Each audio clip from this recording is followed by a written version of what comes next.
তিন নম্বর কাজ বলেন, ভাতৃ প্রেম বাড়িয়ে দেওয়া, ভাতৃত্বের সম্পর্ক বাড়ানো। কে মাযহাবি, কে লামাযহাবি, কে ওয়াহাবি, কে সুন্নি, আপাতত এই বিষয়টা বাদ দিয়ে সবাই এক হয়ে যেতে হবে।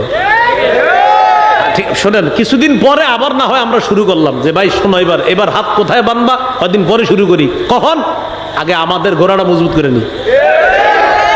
মজবুত করার পরে এরপর না হয় হইলো কি যে তুমিও মুসলমান আমিও মুসলমান, এবার আসো কি বলো, তা হাত কই বানবেন এটা নিয়ে কথা হবে, তো চলেন এবার কথা বলি। তো আগে কি, আগে চলো আমরা ইসলামটা একটু মজবুত করে নেই, এরপরে আমরা কথা বলবো, সমস্যা নেই। তো এটা হলো আমার একটা প্রাণের দাবি, মনের দাবি। আপাতত এই ইয়াটা কিছুদিন অফ রেখে আপাতত মুসলমান সবাই ভ্রাতৃত্বের সম্পর্কটা বাড়ায়, যদি মুসলমানরা খালি আপনার কিছুদিনের জন্য এক হয়ে যায়, আর কোনো মতে যদি নির্বাচনটা হয়ে যায়, মুসলমানদের এদেশে ইসলাম ঠেকানোর সামর্থ্য কারণে মনে রাখবেন।